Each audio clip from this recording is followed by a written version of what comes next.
what was your kind of first musical memory that led you towards house music? Was it rooted in jazz or like old country stuff? Well, house wasn't around, so Yeah. it just kind of was something that we all kind of simultaneously stumbled across, each one coming from their own, respective backgrounds. Myself, I was playing drums in a R&B cover band at the time, and I had ideas, but I guess it wasn't really traditional for the drummer to contribute to the musical ideas. So I just decided left the band and decided to buy myself a keyboard and a drum machine and start kind of trying to formulate my own ideas, get those expressed. And it just happened it was kind of in sync with some of the stuff that was just starting to happen in Chicago. Okay, cool. And like, what was your kind of first musical memory as regards, like, what sort of stuff were you influenced by your parents a lot, by the music they listened to, or what parents, grandparents, aunts, uncles, all those stuff that kind of shaped my whole perspective about music in general. And going to the stores with them and watching them buy records. Of course, you always want to emulate parents, so you're saving lunch money to buy a 45 or something like that. Okay, cool. And what was the first record you actually bought? But Hot Fun in the Summertime. Sly and the Family Stone. Sweet, man. Good choice.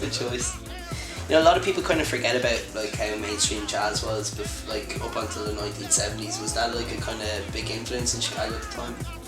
Well, I was only a young tyke, but my father was really into Count Basie and Sarah Vaughan and things like that, even Harry Belafonte and artists like that. So he supplied us with the jazz and doo-wop, and my mother was kind of the soul and gospel person. Okay, so there's a good fusion there to build upon. And where did you actually like first hear what we would kind of know now as house music? When I was making it. Yeah, because it was all kind of simultaneous. Yeah. I mean, we were listening to things like a lot of stuff coming out of like Belgium and Spain and England and what have you.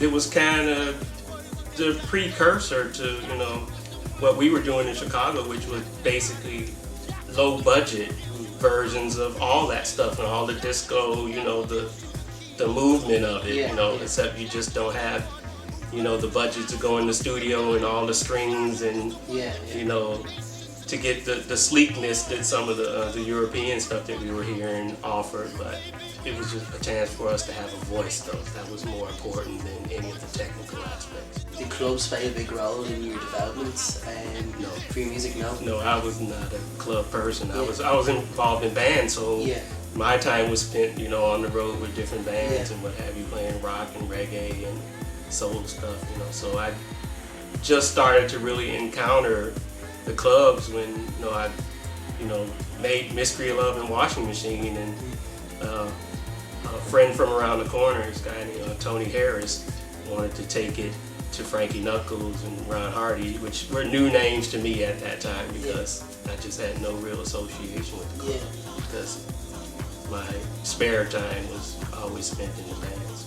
Cool. And did you find that there was like a kind of heavy, like you spoke already about the European kind of influence with like Belgium and Spain or whatever, but like say like the British kind of the British influence of like Depeche Mode and Human League and stuff like that, would you have kind of encountered any of that, or even like Kraftwerk and the Italo kind of stuff? We got actually there's a whole missing period that people always start Chicago's history at like 84. It's like, no, there's people way before that, guys who were playing Kraftwerk and Emmanuel Gottschalk when that stuff first came out. This guy Herb Kent on the radio had the Herb Kent Punk Out show, and he had Disco DAI, all these stations that when there was this backlash against disco around, it was 79, I think. Yeah. They still transitioned into something because people still wanted to listen to danceable music. They had that really kind of notable instance where they all gathered in a baseball park, wasn't it, to burn a lot of disco records and stuff.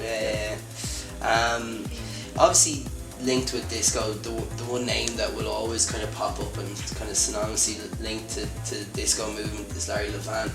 And like, what was your kind of first contact with Levan or his music? Going to be invited to the Paradise Garage to perform. Cool. So it was actually the first time that you were actually or like in Paradise Garage, whatever, was when you were actually going to play. Mm-hmm. That's pretty cool. And what was your what was that experience like?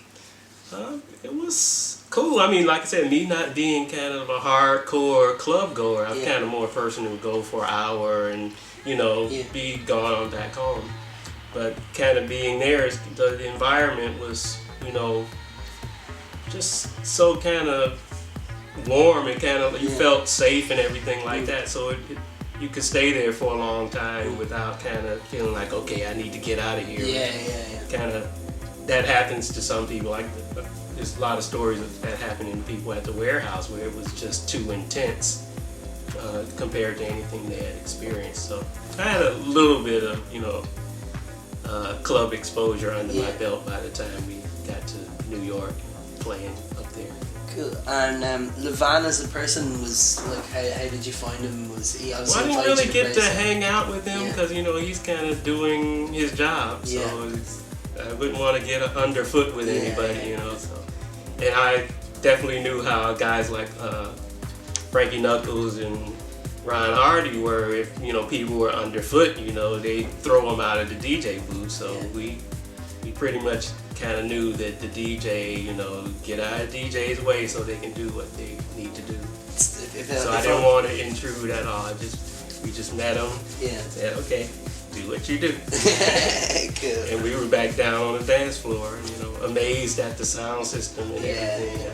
And at what point did you actually start to like make music yourself? Like, I know you said that you had a background in bands and stuff, but like when was it that you actually kind of decided this is really 84?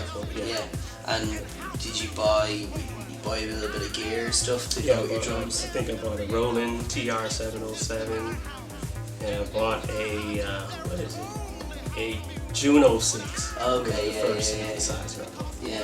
It's very nice sound. And that's what washing machine in this. Not Can You Feel It? Can You Feel It was a Jupiter 6 when I found, you know. Okay. And how did you find, like, you know, building up your kind of hardware collection? Was it kind of difficult at the time, money wise, to, you know, attain this kind of gear? They weren't quite giving that stuff away because a DX7 was about $2,500. You know, these days you can buy a whole little digital setup for that amount. And the Jupiter was around $3,000, so stuff was not cheap back then. Mixing decks and things like that, I spent like $10,000 on a mixing deck back then.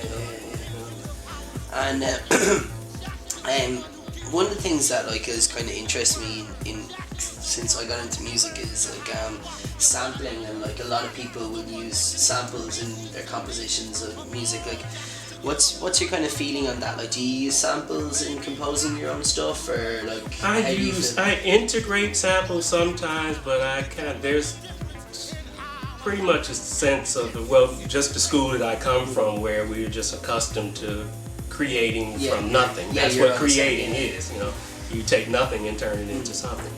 And I'm just really accustomed to that method, and there's a certain sense of gratification in doing that too, and you know, the sensing of not having to kind of worry about somebody coming along maybe wanting to sue you and that kind of thing. You just avoid all that kind of stuff.